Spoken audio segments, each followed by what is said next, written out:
સાંભળો બોલી બેહદ વાણી રે બેહદી સાથ તમે સાંભળો ને મોટા મોટેરા થઈ ગયા કોણે નવ જાણી રે બેહદી સાથ તમે સાંભળો ને આવ્યા તે બુધના સાગર બુધરુદે ભરાણી રે બેહદી સાથ તમે સાંભળો ને ભગવાનજીને મહાદેવજી પૂછે બેહદ વાણી રે બેહદી સાથ તમે સાંભળો ને એકલવાને કારણે લક્ષ્મીજી રાણી રે બેહદી સાથ તમે સાંભળો ને સાત કલ્પાંત લગે તપ કર્યા તો હે ન કહેવાણી રે બેહદી સાથ તમે સાંભળો ને એ રસની જે વાસના કહે ને નય પાણી રે બેહદી સાથ તમે સાંભળો ને તે વ્રજ સુંદરી સુખમાં અણ જાણે માણી રે બેહદી સાથ તમે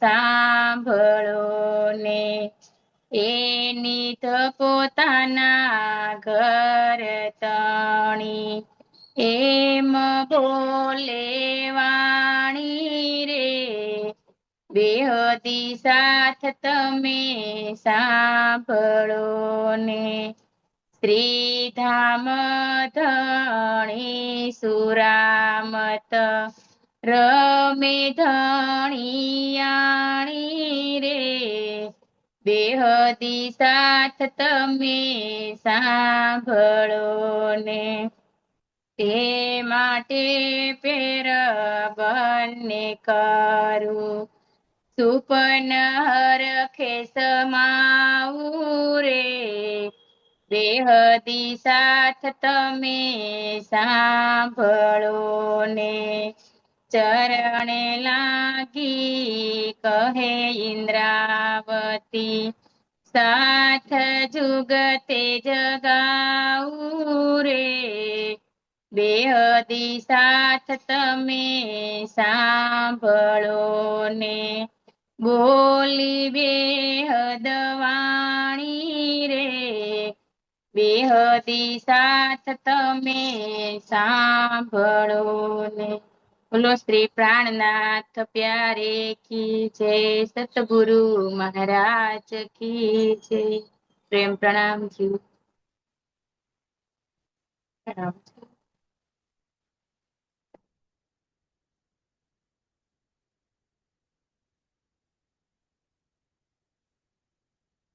प्रणाम जी सुंदर साथ जी। ये कौन सी वाणी का प्रकरण था?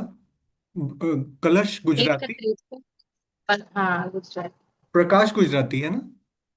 प्रकाश गुजराती भैया जी। और कौन सा प्रकरण था? 31 का 31। बेहद वाणी। हाँ हाँ जी।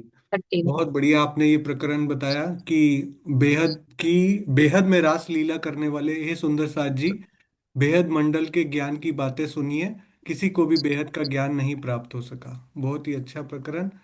और ये प्रकरण 143 चौपाइयों का है।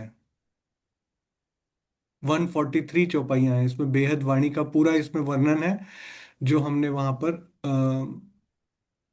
लीला की है बेहद में।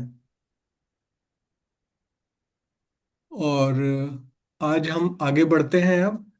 तो एक मैं आपसे विशेष रिक्वेस्ट करूंगा रसीला बहन और भी सब सुंदर साथ जो जुड़े हुए हैं। मेरी स्क्रीन में शेयर करता हूं पहले।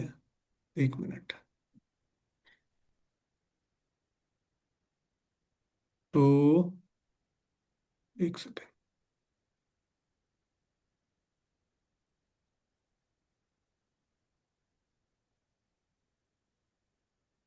हाँ जी। तो सुंदर साथ जी, मैं ये रिक्वेस्ट करूंगा कि आप लोग जो हैं, आप लोग ये वाला जो वीडियो चल रहा है इसको इस मीटिंग के बाद हर जगह शेयर कर देना। ये मीटिंग आईडी थोड़ा डिफरेंट है और टाइम भी थोड़ा डिफरेंट है। तो ये मीटिंग आईडी है 864, फिर उसके बाद 2065 और उसके बाद 1555। तो ये आपकी स्क्रीन पर है। तो ये मीटिंग आईडी रहता है, मॉर्निंग में टाइम रहता है 7:30 AM। और ये इस लाइव प्रोफाइल पर लाइव है। तो ये पर्सनल प्रोफाइल पर लाइव है, इस स्क्रीन पे आपको दिख रही है। तो ये वाली प्रोफाइल पर मैं आपको रिक्वेस्ट करूंगा कि यहाँ पर सब जगह जाकर आप जो भी सूरत, मुंबई, इंडिया, यूएसए, ऑस्ट्रेलिया, जो भी सुंदर साथ जहां पर भी है, इसको अधिक से अधिक शेयर कीजिए, ताकि ये स्वामी जी का टीका इसी तरीके से मिरर हो। जैसे आपकी स्क्रीन पर मैं ये कुछ लिख रहा हूँ, वो सामने स्क्रीन पर मिरर हो रहा है। तो ऐसे ये छोटे छोटे मिरर बनकर ये टीका फैलता जाए, तो शीशे में शीशे के तरीके से ये भुलवनी की शोभा बनती जाए। और नेक्स्ट मैं आगे लेना चाहूंगा आज का भाव। एक सेकंड दीजिएगा। आज से हम कुछ नया शुरू करते हैं, उसको बोलते हैं रीकैप। रीकैप का मतलब है कि हमने जो कल 10 12 15 20 चौपाइयाँ करी, उस रीकैप में हम क्विकली समराइज करेंगे कि सबसे इंपॉर्टेंट चौपाई कौन सी थी, सबसे इंपॉर्टेंट मैसेज क्या था। और उसके द्वारा, जैसे कोई हम सीरियल देखते हैं, तो सास बहू का कोई सीरियल देखते हैं, तो उसमें हर टाइम आता है कि एक सीरियल में पिछली पिछली बार आपने ये देखा, तो उससे जो नया अटैच होता है उसको तुरंत वो मैसेज मिल जाता है कि कहाँ मैंने छोड़ा था और आज कहाँ से मेरे को आनंद मिलेगा। तो कोई सुंदर साथ जो कल की चौपाइयाँ हुई थी, 35 to 52, प्रकरण 2 छोटा क्यामतनामा की, उसमें से कोई 1 मिनट लेना चाहेगा सुंदर साथ? या फिर आज प्रिपेयर होने के लिए टाइम चाहिए, तो कल से हम ऐसा प्लान करते हैं। इसमें कोई फिक्स नहीं है कि यही करेंगे। कोई भी सुंदर साथ जो है वो आकर इसमें 2 मिनट ले सकते हैं। सबसे इंपॉर्टेंट चीज यहां पर मैं एक ही बात बोलूंगा, जो हर सुंदर साथ को अपने दिल में रखनी है, कि यहाँ पर जो हम बोल रहे हैं ना कि 2 मिनट मैसेज लेना है, तो यहाँ 2 मिनट का मतलब ये नहीं कि हम अपने मन के भाव यहां पर पेश करने लग जाएं। उससे थोड़ा सा बचना है, क्योंकि ज्ञान दो धारी तलवार है। अगर आप देखो, हम तर्क करना शुरू कर दें, तो ज्ञान से हम अच्छी चीज को बुरा बना सकते हैं, बुरी चीज को अच्छा बना सकते हैं। हमें भाव नहीं लेने। हमें यहाँ पर सिर्फ जो टीका लिखा है उसमें से मेरी बुद्धि ने, छोटी सी बुद्धि ने, तुच्छ बुद्धि ने, मेरी ने जो ग्रहण किया, जो एक आध शब्द लिया, मुझे बहुत अच्छा लगा, वो मैं प्रेजेंट करूं ऐसे का ऐसा। उसको अब मैं तोड़ मड़ोड़ कर प्रेजेंट करूंगा। तो जैसे मैं एक बार स्विस गया था, वहां पर ट्रैम्स चलती हैं सिटी के अंदर, और वो ट्रैम्स रुक गई। तो पहली बार 2006-7 में मैंने देखा ट्रैम कैसे रुक गई सड़क के बीच में।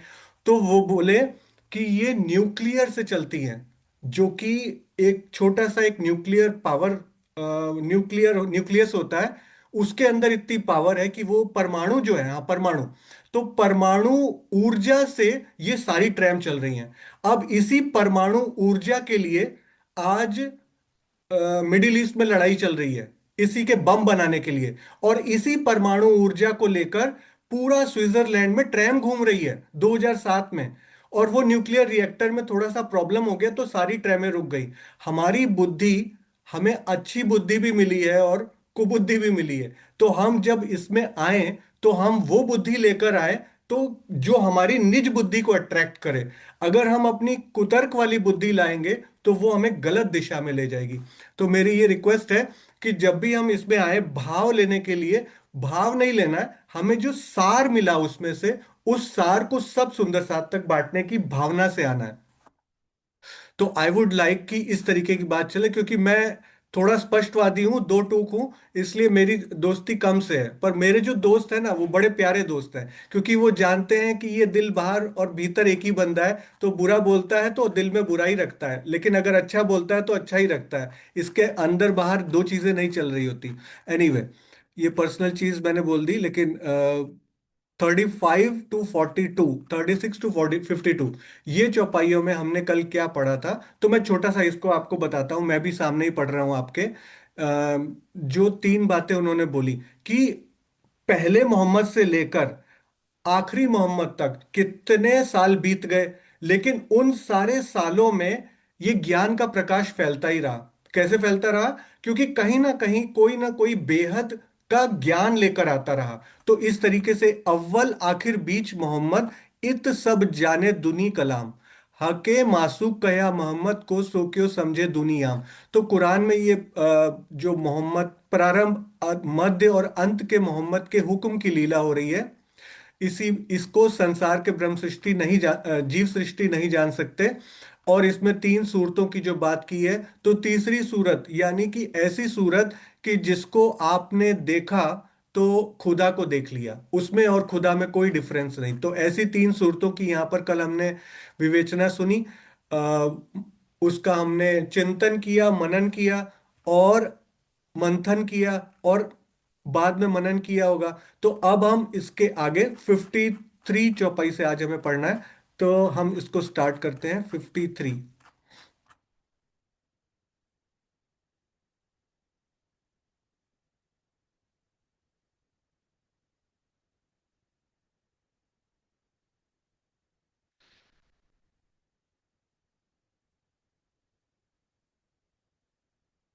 जी।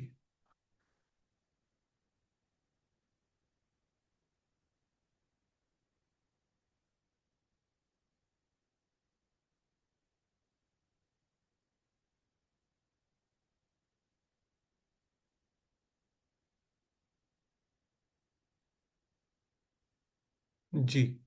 53 चौपाई से आज स्टार्ट कीजिए, याद कीजिए। हाँ जी। जी। नहीं, रसीला बेन पहले लेंगे, कृपा बेन फिर आप आना। ठीक है। प्रणाम जी। हाँ जी। याद कीजो मेरे अरस को, और निस्बत हक हादी, इल्म देव में अपना, जासो सक रहे न जरे थी। बस एक सेकंड देना, ये वाले सेट नहीं हो पाए थे, एक सेकंड।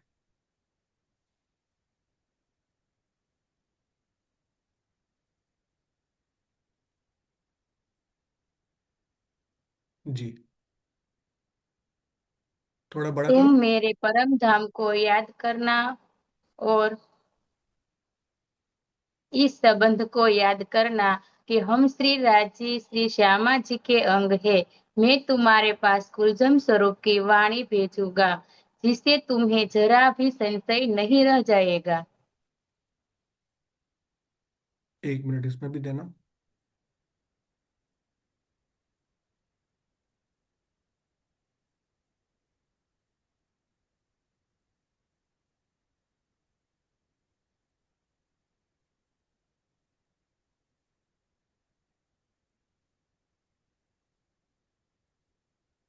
जी,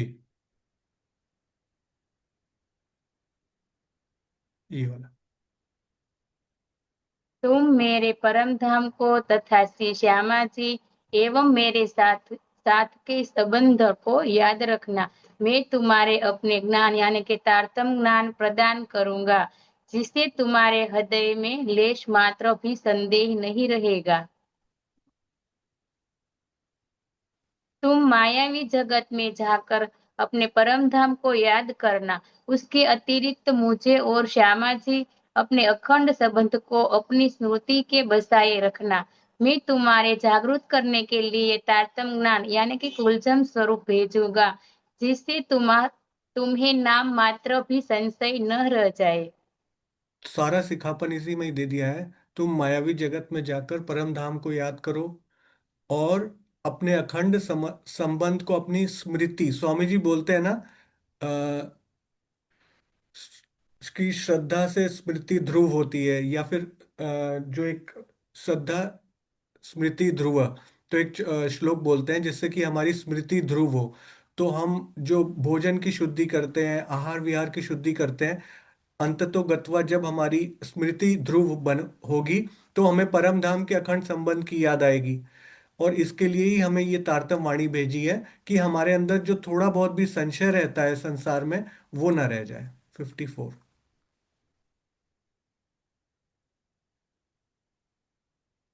हाँ जी, आप ही पढ़िए रसीला बन। हे पुत्र, खेल किया तुम वास्ते, जो बाजी के कबूतर, जिन मिल जाओ तीन में, वो तुम नहीं बराबर।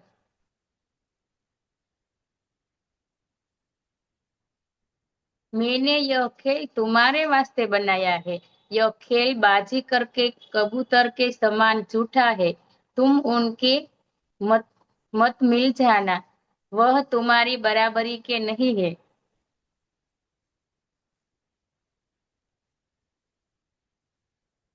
जादुई कबूतर की भांति यह नश्वर खेल तुम्हारे लिए ही रचाया गया है। तुम्हें उस खेल के जीवों के साथ धुल मिल मत जाना, ये जीव तुम्हारे समान नहीं है। माया का यह खेल मात्र तुम्हारे लिए ही बनाया गया है। यह जादू के खेल की भ्रांति झूठा है, अर्थात महाप्रलय में लय हो जाने वाला है। संसार के जीव जादू के कबूतरों की भ्रांति है। तुम उनमें मिल नहीं जाना, वे तुम्हारे बराबर नहीं है। भावार्थ में स्वामी जी कहते कि जीवों में न मिलने का तात्पर्य यह है कि जिस प्रकार संसार के जीव परात्म से खेल ये फेर कर केवल विषय सुखों को ही अपना जीव का ध्येय बना लेता है, तुम भी वैसा ही न करना। अगर अपनी रहनी देखे तो मैं आज से कुछ साल पहले ऐसा ही था, बिल्कुल टोटल। तो यही, जैसे संसार के जीव करते हैं तो मुख फेर लेते हैं परमात्मा से, वैसा मत करना। हाँ जी। नेक्स्ट 55।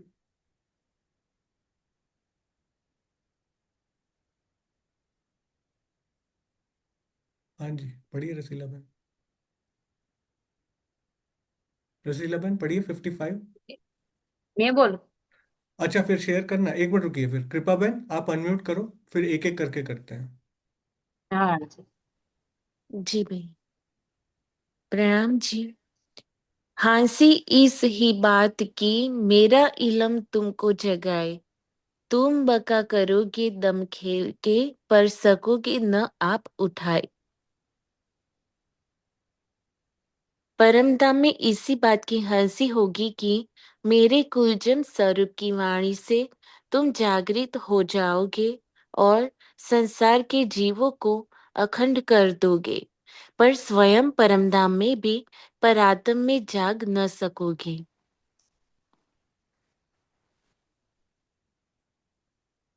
इसी बात के लिए तुम्हारी हंसी होगी कि मेरा तारतम ज्ञान तुम्हें जागृत करेगा। तुम नश्वर जगत के खेल को तो तारतम ज्ञान से अखंड कर पाओगी, किंतु स्वयं को जागृत नहीं कर पाओगी।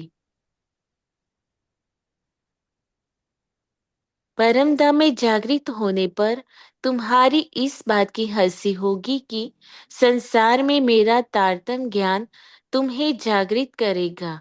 तुम उस ज्ञान के द्वारा संसार के जीवों को तो अखंड मुक्ति दे दोगे, किंतु जब तक खेल चलता रहेगा तब तक तुम अपनी परात्मा में स्वयं ही जागृत नहीं हो पाओगे।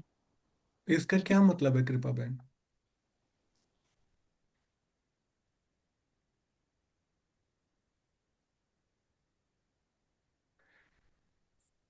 ये तो सही है ना कि जागसी भेले, पौड़े भेले जागसी भेले, करेक्ट।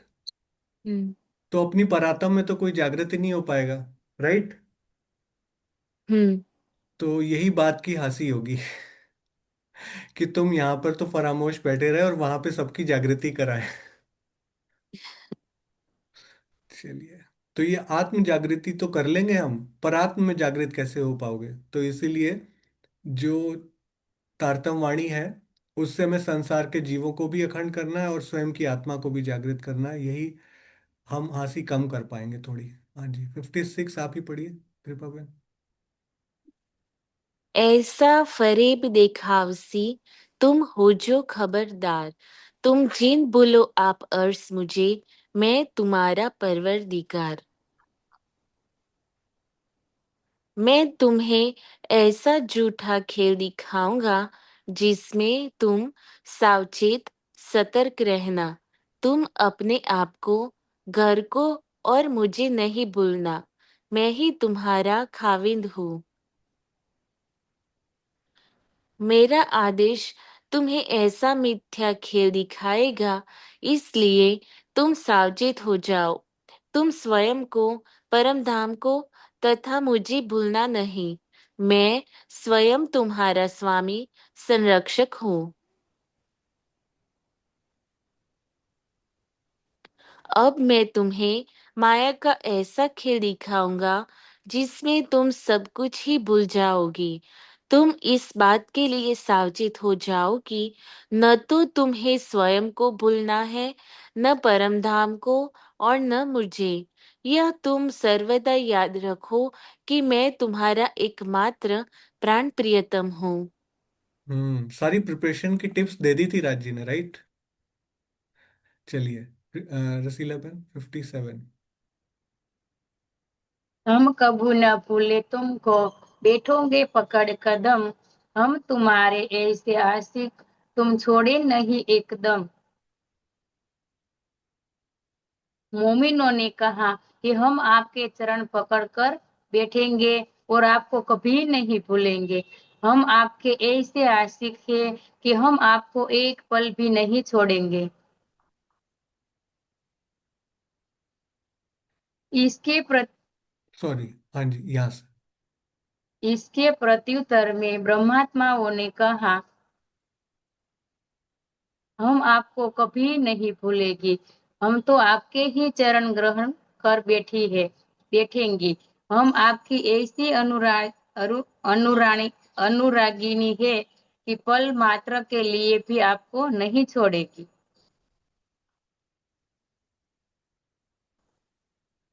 यह सुनकर ब्रह्मात्माओं ने कहा था कि प्राणेश्वर, हम आपको कभी नहीं भूलेंगे। हम यहाँ पर ही आपके चरणों को पकड़कर बैठ जाएगी, जिससे जिससे कि हमारी कभी भी वियोग न हो। हम आपसे इस प्रकार प्रेम करते हैं कि हम आपको मायावी जगत में एक पल के लिए भी नहीं छोड़ेगी। मायावी जगत में।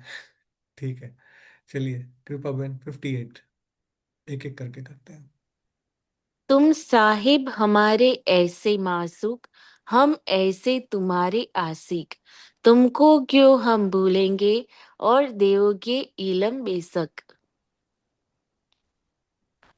तुम हमारे धनी हो और माशूक हो। हम तुम्हारे ऐसे आशिक हैं जिन्हें आप कुलजम स्वरूप निसंदेह वाणी देंगे तो फिर आपको क्यों भूलेंगे। आप हमारी प्रियतम स्वामी हैं और हम आपकी अनुरागिणी आत्माएं हैं। आप हमें संदेह रहित ज्ञान देने वाले हैं, इसलिए हम आपको कैसे भूल सकेगी। प्रियेश्वर, आप तो हमारे प्रेमास्पद है और हमारा आपके प्रति अथाह प्रेम है, अर्थात हम आपके प्रेमी आशिक है। जब आप हमें अपना संशय रहित करने वाला तारतम ज्ञान दे देंगे, तो यह कैसे संभव है कि हम आपको भूल जाएं। इसमें बहुत बड़ी बात बोली है कि ये जो संशय रहित करने वाला तारतम ज्ञान है, अगर हम इसको वास्तव में समझ जाएं तो संभव ही नहीं है कि हम राज्य को भूल पाए। हम इसको समझ नहीं पा रहे। 59 रसीला बहन। ये हंसी तो बड़ी हंसी कोई खेल में, जो ऐसी होए हमसे। मोमिन रहियो शाहिद, ए हक कॉल करत हम में। हमसे खेल में कोई ऐसी बड़ी भूल होने वाली है जिससे परम धाम में बड़ी हानि होगी। श्री राजी महाराज हमसे वायदे कर रहे हैं, इसलिए हे सखियों, तुम आपस में गवाह रहना। हे ब्रह्मात्माओं, यदि हम इस नश्वर जगत में खेल में श्री रांची को इस प्रकार भूल जाएगी, तो हमारी सर्वाधिक हानि होगी। इसलिए तुम सभी परस्पर साक्षी रहना। श्री रांची हमें ऐसे वचन कह रहे हैं। ऐसा लगता है कि उस मायावी जगत में हमसे कोई ऐसी भूल होने वाली है जिसकी परम धाम में बड़ी हानि होगी। इस समय श्री राजी हमसे जो बात कह रहे हैं, आप उसकी साक्षी देने के लिए अवश्य तैयार रहना।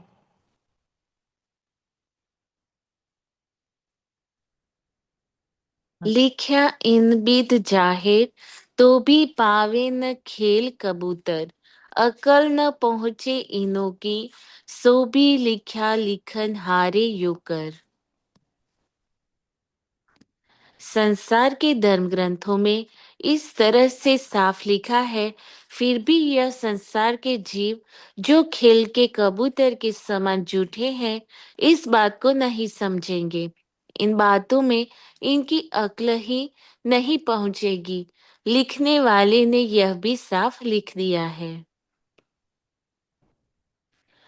धर्म ग्रंथों में इस प्रकार स्पष्ट लिखा गया है, तथापि जादुई खेल के कबूतर की भांति नश्वर जगत के जीव इसे समझते नहीं हैं। इनकी बुद्धि वहां तक पहुंच नहीं पाती, तथापि लिखने वालों ने स्पष्ट लिख दिया है। धर्म ग्रंथों, कुरान एवं पुराण संहिता में इस प्रकार स्पष्ट रूप से लिखा है, फिर भी माया के जीव इसे समझ नहीं पाते। इन ग्रंथों को लिखने वालों ने तो यह भी लिख दिया है कि संसार के जीवों की बुद्धि प्रेम संवाद के इस तथ्य को ग्रहण ही नहीं कर सकती। शब्द लिखे जो बुजुर्गों, सो सब आखिरी उम्मत का। रात शब्द सब फना के, शब्द आखिरी दिन बका। बड़े ज्ञानी ने जो यह शब्द लिखे हैं, यह आखिरी समय में आने वाली ब्रह्म सृष्टियों के वास्ते है। अज्ञान के सभी शब्द झूठी दुनिया के हैं, जो मिट जाने वाले हैं। कुलसम स्वरूप की जागृत बुद्धि की वाणी ही अखंड है। धर्म ग्रंथों में जो भी महिमा लिखी गई है, वह सब अंतिम समय में अवतरित होने वाली ब्रह्मात्माओं के समुदाय के लिए है। अज्ञानमय रात्रि में एक गए उद्देश्य का कोई महत्व नहीं रहता है। वस्तुतः आत्म जागृति के अंतिम समय में कहे गए तारतम ज्ञान के शब्द ही शाश्वत है। धर्म ग्रंथों में महापुरुषों की महिमा के जो परमहंस, ब्रह्ममुनि, मोमिन आदि शब्द लिखे गए हैं, वे सभी कयामत के समय में प्रकट होने वाली आत्माओं के लिए है। अज्ञानता के अंधकार में जो धर्म ग्रंथों बने, वे सभी निराकार तक का ही वर्णन करते हैं, जबकि कयामत के समय में अवतरित श्री गुलजम स्वरूप का ज्ञान अखंड परम धाम का है और अज्ञानता की रात्रि को हटाकर दिव्य ज्ञान का प्रकाश करता है। तोए बड़ाई सब उम्मत की, जो कही मोहम्मद की आखिर। वे खावंद कहे खेल के, एक खेल के कबूतर। यह सब उपमा बड़ाई आखिरी मोहम्मद श्री प्राणनाथ जी की जमात सुंदरसाद की है। यह यह सुंदरसाद खेल के मालिक हैं और बाकी दुनिया खेल के कबूतर के समान है। रसूल मोहम्मद ने आत्म जागृति की अंतिम घड़ी के लिए जो महिमा गाई है, वे सब ब्रह्मात्माओं की महिमा है। ब्रह्मात्माएं जगत के इस खेल की स्वामिनी है और जगत के जीव जादुई खेल के कबूतर की भांति अस्तित्वहीन है। धर्म ग्रंथों में लिखी हुई ये सारी महिमा श्री प्राणनाथ जी की सानिध्यता में रहने वाले उन ब्रह्म मुनियों की है जो क़यामत के समय में अवतरित हुए हैं। ये ब्रह्म मुनि इस खेल के स्वामी कहे गए हैं, जबकि संसार के लोग अदृश्य हो जाने वाले खेल के कबूतरों की भांति महाप्रलय में लय हो जाने वाले हैं। ये खेल के स्वामी क्यों बोला?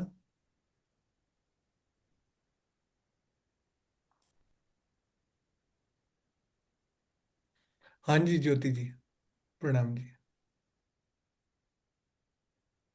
प्रणाम जी भैया, प्रणाम जी सुंदर सास जी।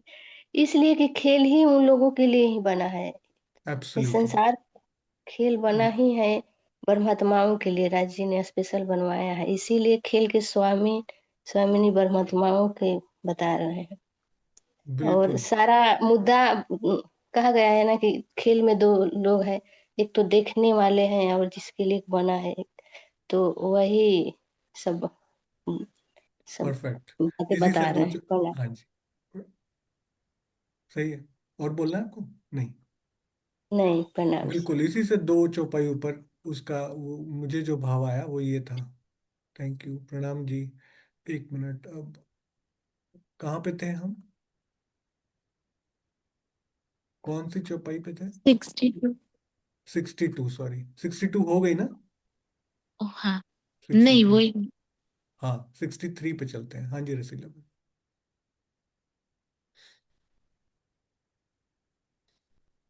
एता फर्क कह्या जाहिर तो भी करे इनकी सरभर हक फर्क मुर्दी क्यों जीवते पर क्या करे अकल बिगर। सर भर का मतलब सिफत नहीं, बराबरी। ओके, बराबर। बराबरी। ओके, छठा क्या मतलब? ये 63। हाँ जी, यहाँ से। दुनिया में और मोमिनों में इतना फर्क साफ लिखा है, फिर भी दुनिया वाले इनकी बराबरी करते हैं। दुनिया मुर्दे के समान है और मोमिनो सदा अखंड है, परंतु क्या करे दुनिया वाले बिना अकल के बराबरी करते हैं। नश्वर जगत के जीवों एवं ब्रह्मात्माओं में इतना स्पष्ट अंतर बताया गया है, तो भी वे लोग स्वयं को ब्रह्मात्माओं के समक्ष मानते हैं। इनमें और ब्रह्मात्माओं में मृतक तथा जीवित व्यक्तित्व में जितना अंतर है, किंतु बुद्धि के बिना वे लोग क्या समझ सकते हैं। इस प्रकार ब्रह्म सृष्टियों में और जीव में प्रत्यक्ष रूप से अंतर बताया गया है, फिर भी संसार के जीव ब्रह्म सृष्टियों से अपनी तुलना करते हैं। एक एक मरे हुए तथा एक जीवित व्यक्ति में जो अंतर होता है, इतना ही अंतर जीव सृष्टि और ब्रह्म सृष्टि में होता है। जब जीवों के पास परात्म को समझने की बुद्धि ही नहीं है, तो क्या करें। यहाँ पे क्लियर कर दिया कि जैसे एक मरे हुए में और एक जीवित में अंतर है। तो जीव सृष्टि का हृदय जो है, उसको आप जितना भी ज्ञान सुना लो, उसके पास परम तत्व को समझने की बुद्धि नहीं होगी। और ब्रह्म सृष्टि जो है, उसको आप कितना भी ब्रह्म का ज्ञान दिला लो, लेकिन अंत में उसका दिल कचोटता रहेगा, क्योंकि उसको ही प्राणनाथ जी की सानिध्यता में आने वाले ब्रह्म मुनियों की शोभा प्राप्त है। कयामत के समय में मोहम्मद साहब के सानिध्य में रहने वाली ब्रह्म सृष्टि। हाँ जी, नेक्स्ट कृपा बहन। फुरमान ल्याया हक का मोहम्मद आया किन ऊपर, एती खबर कीने ना करी, जोलो हुए आखिर। श्री राज जी महाराज का ज्ञान मोहम्मद साहब इनके वास्ते लाए हैं। इनकी जानकारी क़यामत के वक्त तक किसी को नहीं हुई। रसूल मोहम्मद की इनके लिए परमात्मा का संदेश लेकर आए हैं। इतनी जानकारी भी किसी को नहीं हुई जब तक कयामत आत्म जागृति का समय नहीं आया। कयामत क्यामत के आने से पहले जब तक तारतम्य ज्ञान अवतरित नहीं हुआ था, तब तक किसी को भी यह ज्ञान नहीं था कि मोहम्मद साहब जो कुरान लाए हैं, वे किसके लिए लाए हैं। देखिए, तारतम्य ज्ञान के बिना न कुरान खुला और न पुराण संहिता खुली। तो जो भी कुरान है, पुराण है, वेद है और हदीस है, जितने भी धर्म ग्रंथ हैं, सबकी साक्षियां जो है तारतम्य वाणी में दी है कि किसके लिए आया है। तो कोई समझ नहीं पाएगा। हाँ जी, नेक्स्ट सिलेबस। बीती सदी 11वीं लाए रसूल फुरमान बड़े उलमा आरिफ कहा वही पर पड़ी न काहू पहचान। उल्मा विद्वत जन और आरिफ मतलब ब्रह्म ज्ञानी।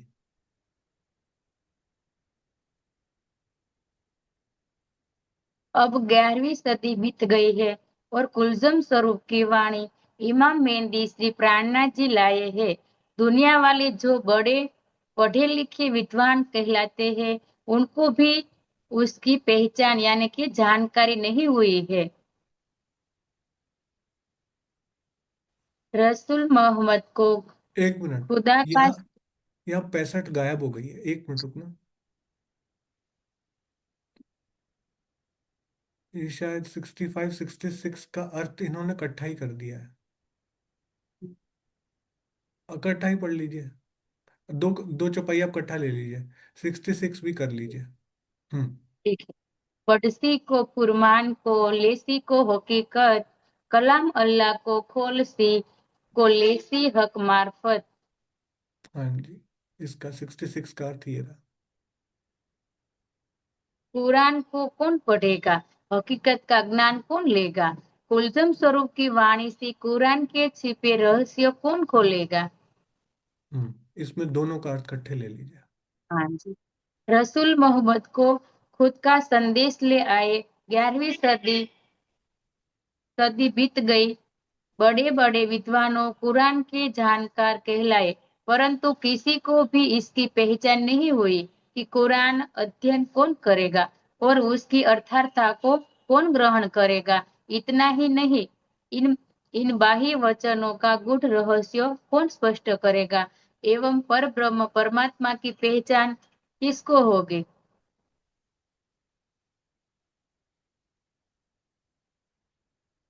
मोहम्मद साहेब के द्वारा कुरान का अवतरण किए हुए 11वीं सदी 100 वर्ष व्यतीत हो गए थे, किंतु तारतम्य ज्ञान के अवतरण से पहले भले ही कुरान के बड़े बड़े ज्ञानी विद्वान हो गए, किंतु कोई भी उसमें परम धाम के छिपे हुए सत्य को जान नहीं सका था।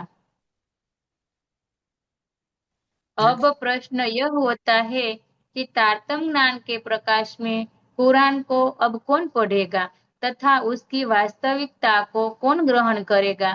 कुरान के गुह्य रहस्यों को स्पष्ट करके सच्चिदानंद पर ब्रह्म की पूर्ण पहचान कौन करेगा। यहाँ पे थोड़ा सा टाइपिंग मिस्टेक है, ये तारतम्य ज्ञान है, यहाँ पे त छूट गया इसका। तारतम्य ज्ञान के प्रकाश में कुरान को कौन पढ़ेगा, कौन उसके मायने गुज भेद जाहिर करेगा, और इसी प्रकार वेदों के गुह्य भेद कौन जाहिर करेगा। तो कुरान किसके लिए आया, और कुरान जिसके लिए आया वो कुरान को छुपाने जाए तो कैसा लगेगा ना। संसार में कुरान जाहिर करना था, वेद कतेब जाहिर करने थे कि प्राणनाथ जी की वाणी के हिसाब से ही इनमें गुह्य भेद खुलेंगे। 67। हाँ जी, कृपा बहन। अनिल जोलू भाई, फुरमा अनिल भाई बोलिए। हाँ जी, प्रणाम जी भैया। जो प्रणाम अभी जी। हमने लास्ट जो अर्थ लिया, उनमें स्वामी जी की टीका में दरेक जगह पर प्रश्नार्थ किया हुआ है, और हाँ, नूतनपुरी की टीका में कहीं भी प्रश्नार्थ नहीं आए। नहीं, वो क्वेश्चन क्वेश्चन मार्क का एक्सक्लेमेशन छूट गया, उनकी मिस्टेक है जी कि बिल्कुल। यहाँ क्वेश्चन मार्क होगी। जी सभी जगह पर। हाँ, करेक्ट। तो वो थोड़ी सी टाइपिंग मिस्टेक है, इनकी भी रह गई है। कोई बात नहीं। थैंक यू, आपने पॉइंट आउट कर दिया। प्रणाम जी। चलिए, कृपा बहन किधर थे आप? 67। हाँ, चलिए। जो लो फुरमान खुला नहीं, तो लो रात है सब में। यही फुरमान करसी फजर, जब लिया हाथ हादी ने। जब तक कुरान के रहस्य नहीं खुले, तब तक सभी अंधेरे में भटक रहे हैं। अब कुलजम स्वरूप की वाणी कुरान के रहस्य खोलकर सवेरा करेगी। अब स्वयं श्री प्राणनाथ जी महाराज इस वाणी को अपने हाथ में लेंगे। जब तक इन वचनों का स्पष्टीकरण नहीं होगा, तब तक सर्वत्र अज्ञान की रात्रि का अंधकार ही छाया रहेगा। यही आदेश ज्ञान का प्रभात करेगा, जब इसे स्वयं सद्गुरु अपने हाथ में लेंगे।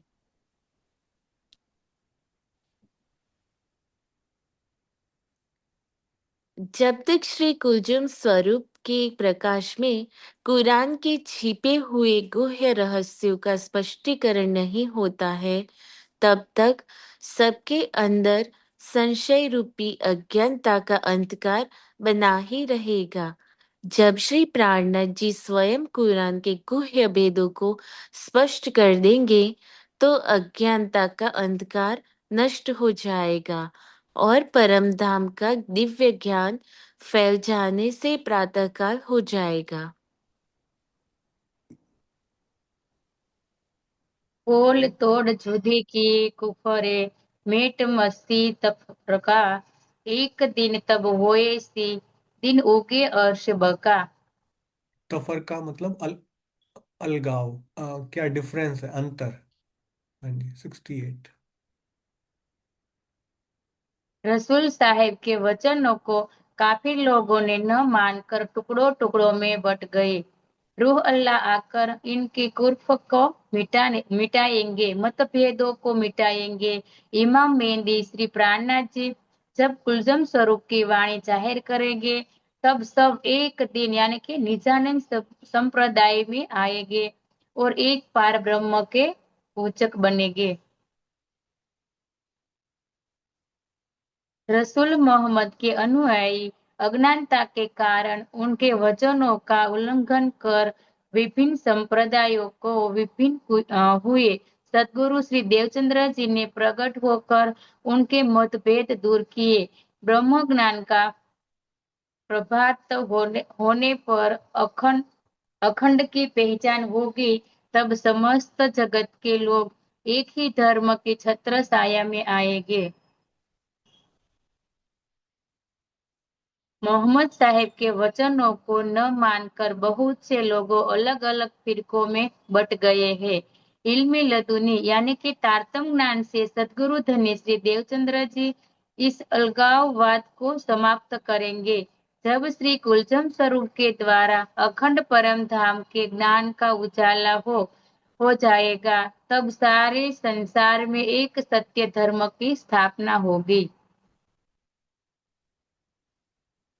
ए अव्वल कह्या मोहम्मद ने, आए ईसा मार से दज्जाल। साफ दिल होसी सबो, कराए दीदार नूर जमाल। मोहम्मद साहब ने शुरू में ही कहा था कि ईसा रूह अल्लाह आकर शैतान को मारेंगे और सबके दिल के संशय मिटाकर श्री राजी महाराज के दर्शन कराएंगे। रसूल मोहम्मद ने प्रारंभ में ही कह दिया था कि सद्गुरु श्री देवचंद्र जी प्रकट होकर नास्तिकता रूपी दज्जाल को मारकर दूर भगाएंगे। उनके द्वारा दिए गए तारतम ज्ञान से सबका हृदय निर्मल होगा।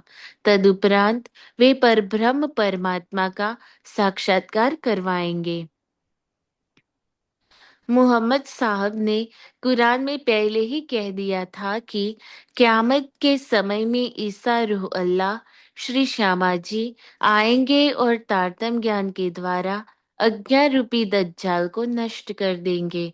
वे तारतम ज्ञान के प्रकाश में चितवनी के द्वारा सबको श्री राज्य का दर्शन कराएंगे। इस प्रकार सबके हृदय निर्मल हो जाएंगे। भावार्थ पारह 7 सुरतुल अन आमी 6 आयत 38 वमा मीन दाबत 3 फिल अर्जी वला ताइरियत तिरु बीज ना है ही इल्ला मुन अमसालुकुम मा फरतना फिल किताबी मिन शैइन सुम इला रबिहिम युहशरुन अर्थात आकाश और जमीन में चलने फिरने वाला या 2 पंखों से उड़ने वाला जानवर है, उसके भी आपके समान साथी है। हमने किताब में किसी चीज के लिखने की कोताही नहीं की है। पुनः सभी अपने परवरदिगार के सम्मुख जमा इकट्ठा किए जाएंगे। पारा 2 सुर 2 आयत 164 इन फी खल खल किस्मावाती वल अर्जी वक्तिला फी लैली वनहारी वलफुल किल्लती तजरी फिल बहरी बिमा यनफ उन्नास वमा अंजल्लाहु मिन समाई मिमाइन फ अह्या बिहिल अर्ज बंद मोतिहा व बस फिहा मिन कुल्ली दाबत्तिन व तसरीफियाही वसहाबिल मुसखरी बिन बैन समाई वल अर्जी ल आयातिल लिकौमिया किलन अर्थात बेशक आसमान और जमीन के पैदा करने में और और रात और दिन के आने जाने में और कश्तियों में जो लोगों के फायदे की चीजें समुद्र में लेकर चलती है और मेह में जिसको अल्लाह ने आकाश से बरसाया है, फिर उसके जरिए जमीन को उसके मरे उजड़े पीछे जिंदा किया लहलहाया है और उसमें हर किस्म के जानवर फैलाए और हवाओं के फेरने में और बादल में जो अल्लाह के हुक्म से आकाश और धरती के बीच काम में लगे हैं। इन सब में उन लोगों के लिए जो समझ रखते हैं अल्लाह की कुदरत की निशानियां हैं।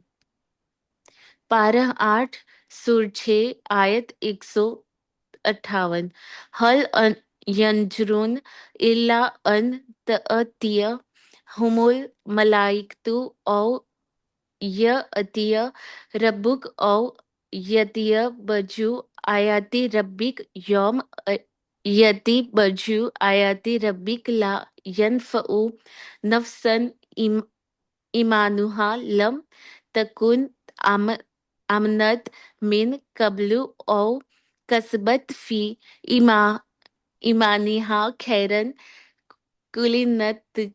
कुलिनतजीरु इन्ना मुंतजीरुन अर्थात यह लोग क्या इसी बात की राह देख रहे हैं कि फरिश्ते इनके पास आए या तुम्हारा पालनकर्ता इनके पास आए या तुम्हारे परवरदिगार का कोई चमत्कार जाहिर हो। जिस दिन तुम्हारे परवरदिगार का कोई चमत्कार जाहिर होगा तो जो शख्स उससे पहले ईमान नहीं लाया या अपने ईमान में उसने कुछ नेकी न की थी, उसका अब ईमान लाना उसके कुछ भी काम न आएगा। तो ए नबी कहो कि राह देखो, हम भी राह देखते हैं। उस निशानी यानी कियामत की जब तुमको सिवा अजाब भुगतने के और चारा न रह जाएगा। पारा 6 सूर 4 नीमा आयत 158 से 159 158 और 159 बर्फ उल्ला बर्फ अहुल्लाहु इलेही व कानलहु अजीजन हकीमन 158 व इमिन अहलिल किताबी इल्ला युमिनन बिही कबल मोतिही व यौमल कियामती युकुन अलैहिम शहीदन 159।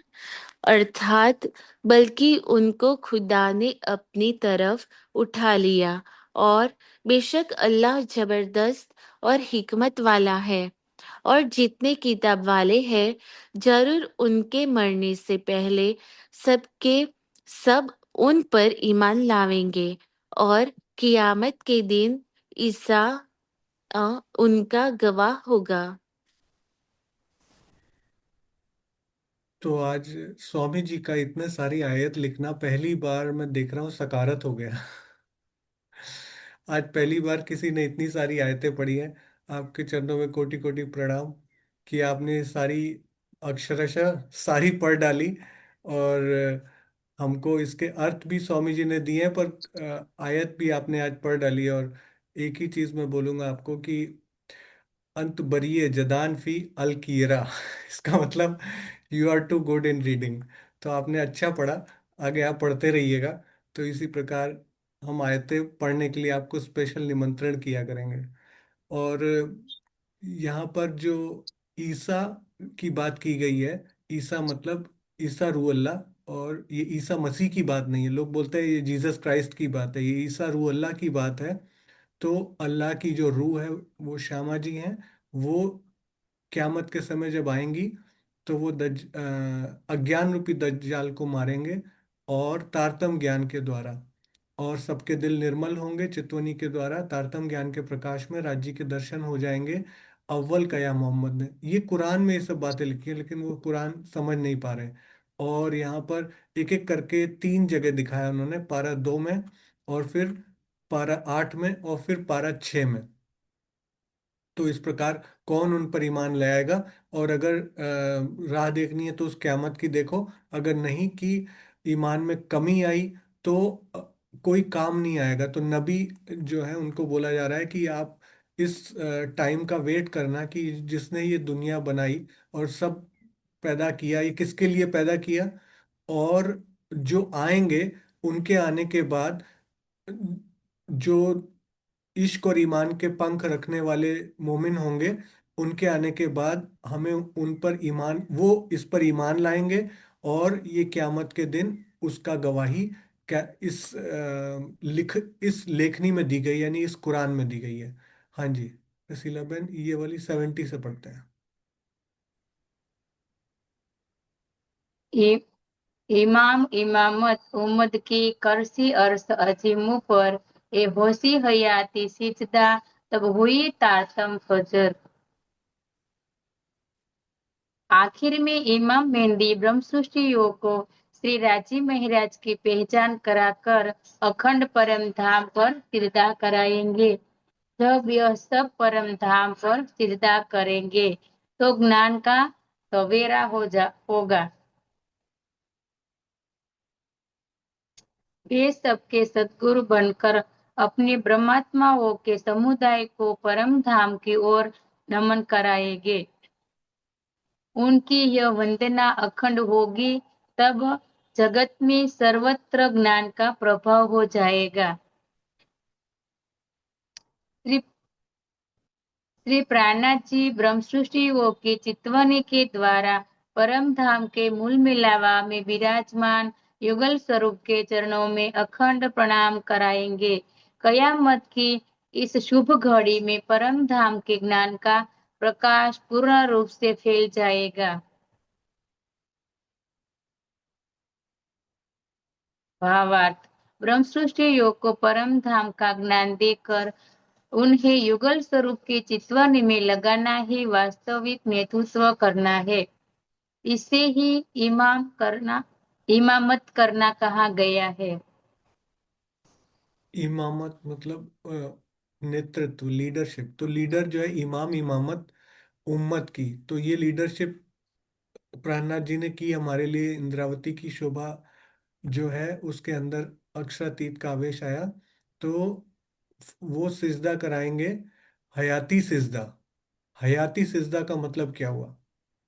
हयाती सिजदा का मतलब हुआ कि वो युगल स्वरूप की चितवनी में उनको लगाएंगे, तो हयाती सिजदा उनका तब होगा, और तभी जो है तमाम फजर होगी। हाँ जी, 71।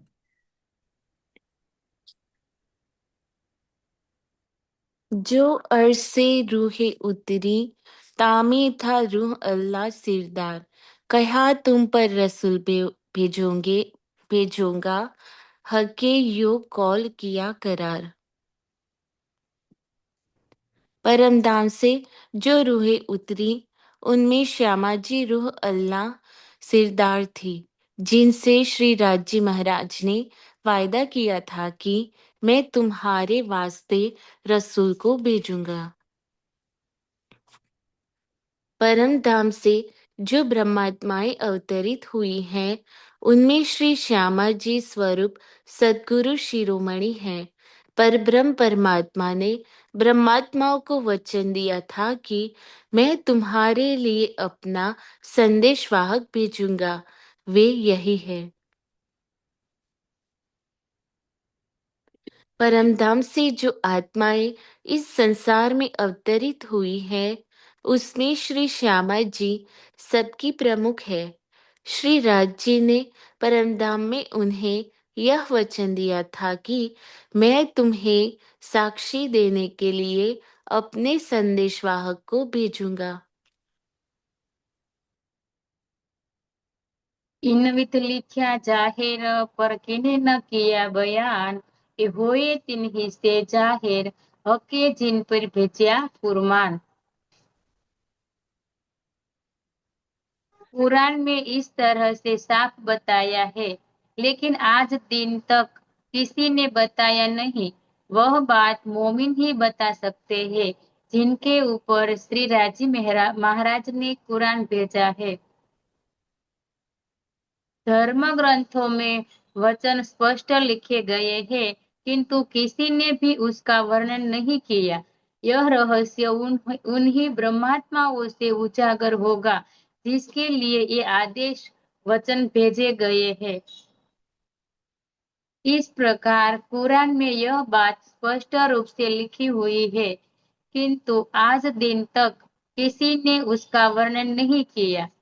यह बात तो वे ब्रह्ममुनि ही बता सकते हैं, जिसके लिए श्री राजी ने अपना कुरान भेजा है।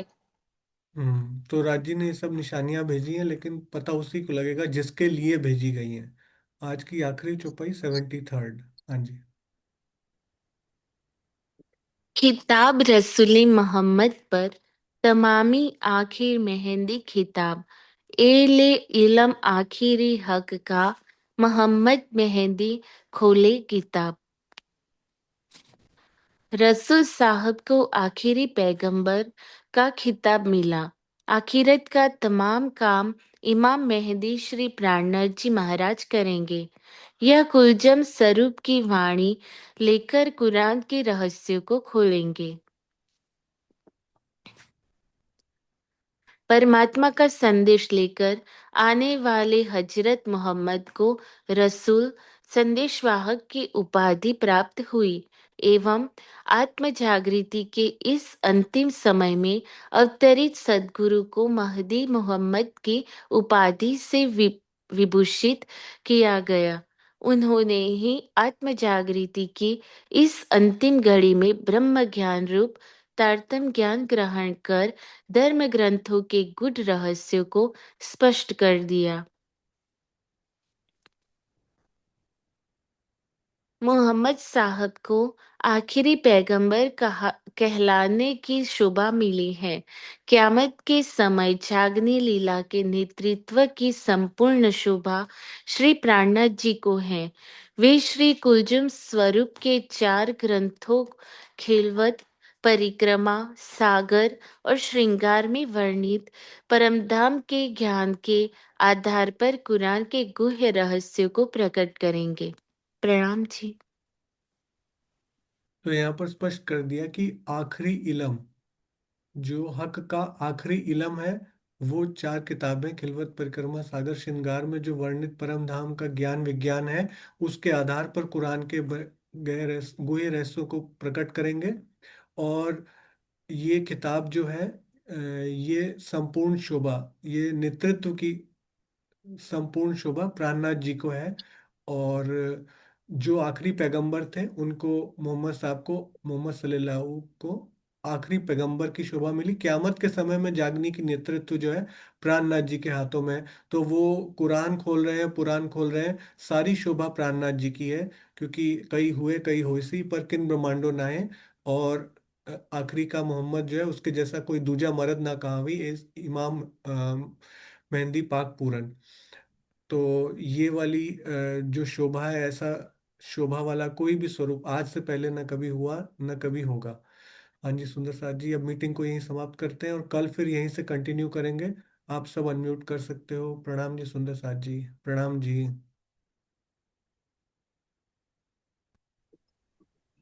प्रेम प्रणाम जी प्रणाम सुंदर जी। साथ जी, प्रणाम जी। प्रणाम जी नमस्कार जी। ज्ञान प्रणाम। गुरु जी प्रणाम प्रणाम जी। जी विद्या। हाँ जी प्रणाम जी सुंदर साथ जी। आज बात कर रहे थे कि किस प्रकार हमने आयतें पढ़ी, राज्य की विशेष कृपा हुई। तो इस प्रकार एक कृपा वर्ड से मुझे कुछ ध्यान आया, कि विशेष कृपा वर्ड से ध्यान आया। तो मैं आप सुंदर साथ को वो चीज़ बताना चाहूँगा कि सुंदर साथ जी एक बात बताइए।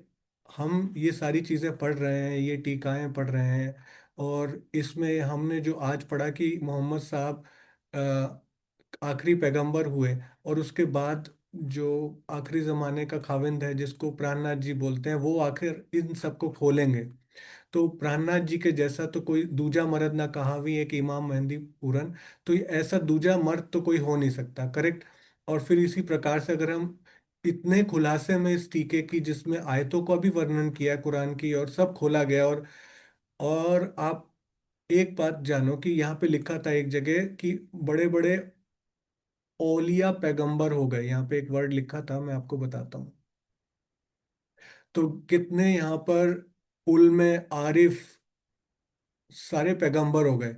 कितनों को ज्ञान होगा, कितनों को ज्ञान होगा कि वो सारा कुरान पढ़ के आए होंगे। कितनों को ज्ञान होगा कि वो सारा तारतम सॉरी उपनिषद वेद आदि पढ़ के आए होंगे।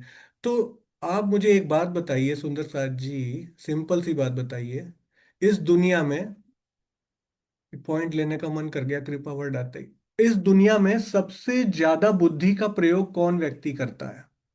सबसे ज्यादा, एनीवन? कोई बताना चाहेगा कौन सबसे ज्यादा बुद्धिमान व्यक्ति है इस संसार का? तो मेरे सामने एक स्क्रीन पर आइंस्टीन है। जो आइंस्टाइन है उसने ये फॉर्मूला दिया, इक्वल टू MC स्क्वायर। उसने बड़े बड़े ऐसे आविष्कार बता दिए जो कि संसार यूनिवर्स के रूप में नहीं जानता, मल्टीवर्स के रूप में जानता नहीं था। लेकिन वो भी बोलता है कि science without religion is lame, religion without science is blind. दोनों एक दूसरे के पूरक हैं। तो जहां पे ये विज्ञान रुक जाता है, साइंस यहाँ की, वहां पे आध्यात्मिक ज्ञान, स्पिरिचुअलिटी का विज्ञान शुरू होता है। वो उसकी स्टार्टिंग पॉइंट है जहां पर ये फिजिकल साइंस खत्म होती है। तो ये व्यक्ति अपनी बुद्धि का सिर्फ 10 या 8% से लेके 12-14% तक ही यूज कर पाता है। अभी ये सिर्फ इतना ही यूज कर पा रहा है। तो क्या कोई बताएगा कि 100% कौन यूज कर पाता है? एनीवन? 100% कौन यूज कर पाता है, कोई बताएगा? अनम्यूट कर सकते हैं अगर किसी को पता है। कौन यूज कर पाएगा अपनी बुद्धि का 100%? एनीवन?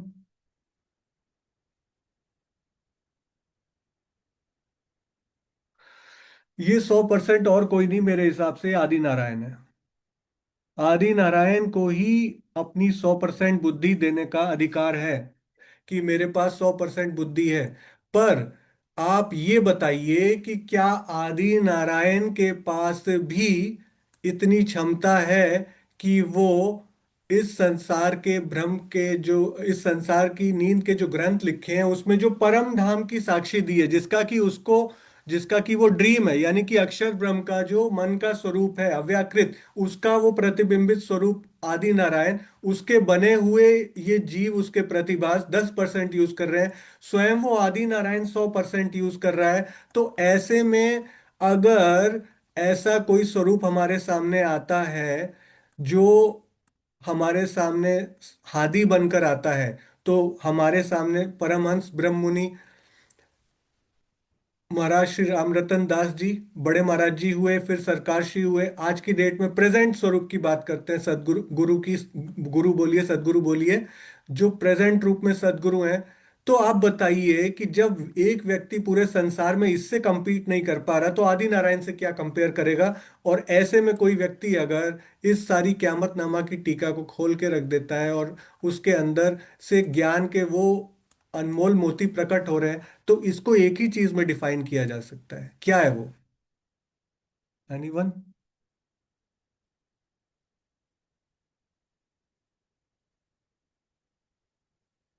जी हाँ सुंदर साथ जी, वो है विशेष कृपा। और ये विशेष कृपा आपको दिखेगी टीका के बिगनिंग में। तो वो मैं आपको दिग्दर्शन कराता हूँ कि ये विशेष कृपा है क्या। तो हर टीका के स्टार्टिंग में वो विशेष कृपा डिफाइंड है। और वो ये ऐसी कृपा है कि आप देखिए, इसमें स्पष्ट कर दिया कि अक्षरातीत प्राण वल्लभ की जब विशेष कृपा होगी, तो टीका की सेवा करवाने के लिए वो किसी भी वजूद को ले लेंगे। उसके पास 1% भी बुद्धि होगी, अगर अगर वो तुच्छ से तुच्छ अल्प बुद्धि वाला भी होगा, तो भी योग बल से जब ज्ञानेश्वर वेदों का मंत्र उच्चारण करवा सकते हैं, तो अक्षरातीत के समर्थ में क्या असंभव है। तो जब कोई सदगुरु अपने आप को सौंप देता है कि मैं अक्षरातीत के चरणों में अंतरात्मा से प्रार्थना करता है, तो उस पर मेहर की जो वर्षा होती है, उस वर्षा में वो इतना भीग जाता है कि उसके प्रतिफल में सब सुंदर साथ को कृपा रूप में ये टीका प्राप्त होता है। तो जैसे हम बोलते हैं कि राज्य की मेहर, तो कल एक मेरे दिमाग में आया कि हम बोलते हैं राज्य की मेहर या महेर। और इसी प्रकार ये राज्य का यहाँ पर एक वर्ड हमने देखा था, मेहमती का मेहमत,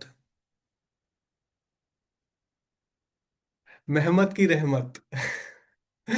तो ये जस्ट मेरे दिमाग में आई बात कि राज्य की मेहर और उसका यहाँ पर मेहमत की रहमत। तो ये राज्य की कृपा होती है जिसके फलस्वरूप ये सारी वाणी उतरती है और इस वाणी का टीका उतरता है। नहीं तो यहाँ पर ज्ञान के सागर भरे पड़े हैं, यहाँ पर इतने इल्मी भरे पड़े हैं कि कोई उसकी कोई लिमिट ही नहीं है। लेकिन ये वाणी जिससे खुलनी लिखी होगी, वही इसको खोलेगा। तो ये छोटी सी चीज जो मेरे दिमाग में आई, मुझे लगा कि मैं आपको बता दूं कि ये विशेष कृपा किसको बोलते हैं। प्रणाम जी सुंदर साथ जी, प्रणाम।